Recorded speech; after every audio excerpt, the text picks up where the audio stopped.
O início dos trabalhos na Assembleia em 2024 deve ser marcado pela retomada das discussões sobre a renegociação da dívida de Minas com a União.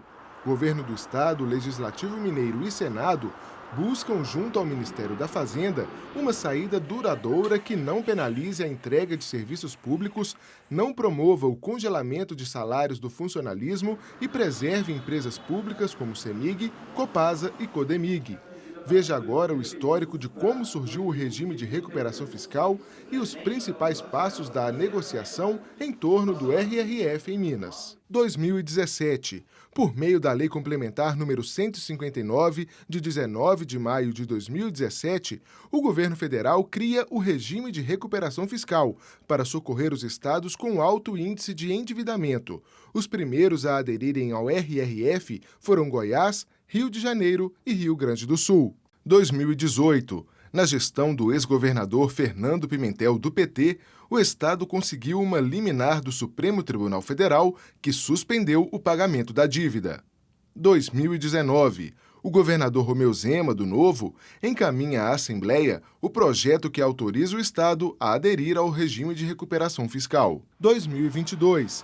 O governo de Minas volta a recorrer ao Supremo Tribunal Federal, solicitando dispensa de autorização do Legislativo para a adesão do Estado ao RRF. O argumento do governador Romeu Zema é de que o projeto ficou parado na Assembleia. Para os parlamentares, a tramitação não avançou porque o governo não encaminhou ao Legislativo o detalhamento da proposta apresentada ao Ministério da Economia. 2023. Em outubro, depois de muita negociação entre o governo de Minas e os parlamentares estaduais, chega à Assembleia o plano detalhado do regime de recuperação fiscal. Em novembro, após análise do plano pelos técnicos da Assembleia e pelos parlamentares, o presidente do Legislativo, o deputado Tadeu Martins Leite, se manifesta sobre a proposta do Executivo.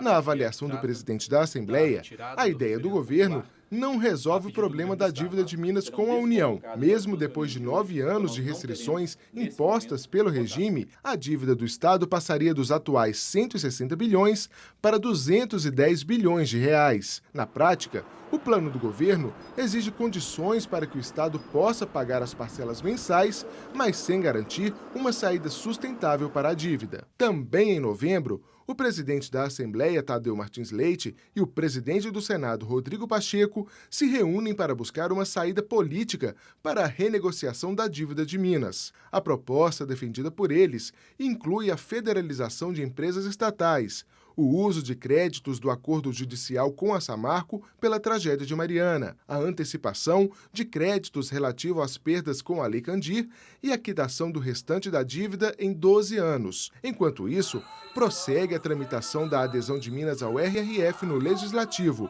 marcada por resistência da oposição e muitos debates. Em dezembro, a partir das conversas entre os presidentes da Assembleia e do Senado, o governo de Minas pede ao Supremo Tribunal Federal a prorrogação do prazo para voltar a pagar a dívida de Minas com a União, previsto para o final do ano. No dia 13 de dezembro, o ministro do STF, Nunes Marques, concede liminar ao Estado e prorroga por 120 dias o prazo para a retomada dos pagamentos. Com a prorrogação, Minas tem até 20 de abril para encaminhar as novas negociações com o governo federal. Diante do novo prazo, o presidente da Assembleia suspende temporariamente a tramitação da proposta do RRF no Legislativo.